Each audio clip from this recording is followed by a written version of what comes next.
আচ্ছা, ফুলদানিটা কেমন হয়েছে বলুন তো দেখতে? আমার কাছে কিন্তু বেশ লাগছে। মধ্যেরটাও খাবো, বাহিরটাও কাজে লাগাবো, তাই না? একবারে নিজের হাতে বানানো একটা পারফেক্ট সুন্দর ফুলদানি। আর এখানে হচ্ছে ওটার মধ্যের যে জিনিসটা থাকে সেগুলো দিয়ে খুব মজা করে একটা ভর্তা বানিয়ে নিয়েছি। আর দেখতে পাচ্ছেন আস্তে আস্তে করে বের হয়ে যাচ্ছে। একটা বড় আকারের জাম্বুরা নিয়ে নিয়েছি, আর এগুলো হচ্ছে আমার বাপের বাড়ি থেকে আমার মা পাঠিয়েছে। আর জাম্বুরাগুলো কিন্তু এতটা পরিমাণে মিষ্টি ছিল, মানে যেটা বলে বুঝাতে পারবো না, আসলে অনেক মিষ্টি ছিল। আসলে বাবা মা যতদিন বেঁচে থাকে একটা মেয়ের সংসারে বা শ্বশুরবাড়িতে কিছু না কিছু হচ্ছে তারা পাঠানোর চেষ্টা করে। আর বাবা মার অনুপস্থিতিতে আসলে মেয়েরা অনেকটা অসহায় হয়ে পড়ে। চাইলেও অনেক কিছু মানে চাওয়া যায় না, এরকমের অবস্থা। তাদের সংসারে বাবার বাড়ি থেকে খুব কম জিনিসই আসে। তো চলুন ভিডিওটি শুরু করা যাক। কথা অনেক বলে ফেললাম। আমার ভিডিওটি দেখে যদি আপনাদের ভালো লেগে থাকে অবশ্যই আমার চ্যানেলটি সাবস্ক্রাইব করে দিবেন। আর ফেসবুক পেজ থেকে দেখে থাকলে অবশ্যই আমার পেজটি ফলো দিয়ে সাথে থাকবেন।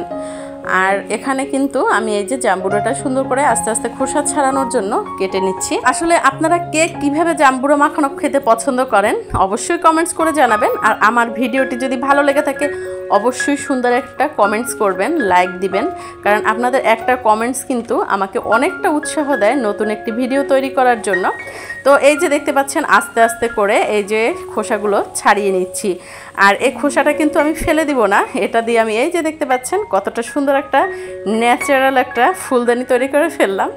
আসলে আমার কাছে এইসব ভালো লাগে টুকটাক তৈরি করা। প্রতিটা মানুষের জীবনে সময়ের স্রোতে অনেক কিছু হারিয়ে যায়, অনেক শখ হারিয়ে যায়, তাই না? যেমন আমার অনেক শৌখিনতা ছিল, এইটা তৈরি করব ওইটা তৈরি করব। আমি কিন্তু প্রচুর কাজ করতাম একসময়, হাতের কাজ বলেন, মানে টুকটাক বানানো, ওয়ালম্যাট বা কি বলে ডোরবেল, আমি অনেক কিছু বানিয়েছি। বাট এখন আমি এই যে একমাত্র ফেসবুকের মধ্যে যখন ঢুকেছি তখন হচ্ছে আমার শখগুলো কেমন যেন সব মাটি চাপা পড়ে যাচ্ছে এরকমের।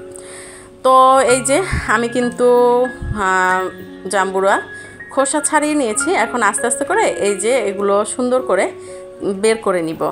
রংটা কিন্তু অসাধারণ জাম্বুরার, আর এটা হচ্ছে একবারে ডিপ অরেঞ্জি পিঙ্ক টাইপের একটা কালার।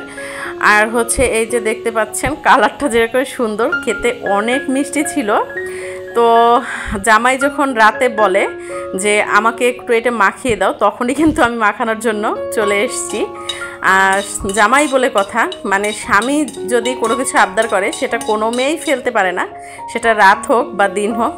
তো এখন কিন্তু প্রায় রাত 11:30 বাজে, তখন হচ্ছে আমি এটা বানিয়েছি। একটু ঝাল ঝাল করে বানাবো, যার কারণে হচ্ছে এখানে 2টা শুকনো মরিচ সুন্দর করে একবারে মুচমুচে করে ভেজে নিয়েছি। আর দিয়ে দিচ্ছি হচ্ছে লবণ। লবণ দিয়ে মরিচ যদি মাখানো হয় তাহলে কিন্তু একবারে খুব সুন্দরভাবে গুঁড়া হয়ে যায়। আর উপরে হচ্ছে আমি বিট লবণ দিয়ে দিয়েছি, দিয়ে এখন সুন্দর করে মাখিয়ে নিচ্ছি। তো আমার কিন্তু এই যে দেখতে পাচ্ছেন মরিচ গুঁড়া করা শেষ। আর হচ্ছে আমার ভয়েস দিতে দিতে জিভে আবার পানি চলে আসছে, মনে হয় কি আবার যদি এখন বানিয়ে খেতে পারতাম এরকমের। আর এগুলো হচ্ছে একটু আলতো হাতে মাখতে হবে যাতে বেশি চাপ লেগে রসটা বের হয়ে না যায়।